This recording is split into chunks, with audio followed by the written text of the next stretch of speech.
En este video voy a desglosar los 5 efectos de sonido que más uso para hacer mejores hooks como editor de videos. El primero es Camera Shoot o Camera Shooter y mayormente lo utilizo cuando hay un flash en la pantalla, como pueden ver aquí en el ejemplo. Los flashes también son bastante impactantes, así que para complementar los flashes generalmente uso un Camera Shoot. El segundo efecto de sonido que más uso son los impactos y los utilizo más cuando quiero poner énfasis en una frase, una imagen mostrada, que por lo general siempre va acompañada de una viñeta, como pueden ver en el ejemplo. El tercero de ellos son los risers. Uso los risers para generar expectativa y para que se preste más atención a las palabras que el creador de contenido está diciendo, y si se usan adecuadamente pueden enganchar correctamente al espectador. En este gráfico pueden ver más o menos cómo es un riser, que inicia despacio, leve, y que conforme va pasando el tiempo va aumentando su intensidad, o sea, va generando más expectativa, más tensión. El cuarto efecto de sonido son los whoosh y los swoosh, y estos realmente no pueden faltar porque realmente son como una salsa, ya que ayudan a complementar los elementos que se mueven. Aquí pueden ver que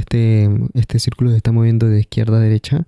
Pues si le añadimos un whoosh se va a escuchar bastante bien y se va a complementar muy bien con el movimiento. Generalmente los uso cuando hay zooms, imágenes entrantes, salientes, etc. Y por último, pero no menos importante, los pops. Estos los uso mayoritariamente cuando un objeto aparece haciéndose grande y funcionan bastante bien. Hay diferentes tipos, pero realmente quedan bastante bien cuando aparecen objetos. Simplemente tratar de no abusar de ellos, igual que con los otros 4. Todos usados correctamente realmente ayudan un montón, pero usados de manera abusiva, demasiados en un corto periodo de tiempo, pues pueden ser realmente molestos, así que hay que tener cuidado con eso. Y como sexto, los sonidos de contexto. Todos los videos son diferentes y como editor, agregar sonidos dependiendo del contexto de la imagen o de lo que se está presentando en pantalla es bastante clave para poder hacer un buen y mejor hook. Y como regalo, si comentas hooks, te voy a enviar los 5 sonidos que vimos en este video totalmente gratis, los 5 sonidos que yo utilizo por mensaje directo, así que comenta hooks si los quieres totalmente gratis.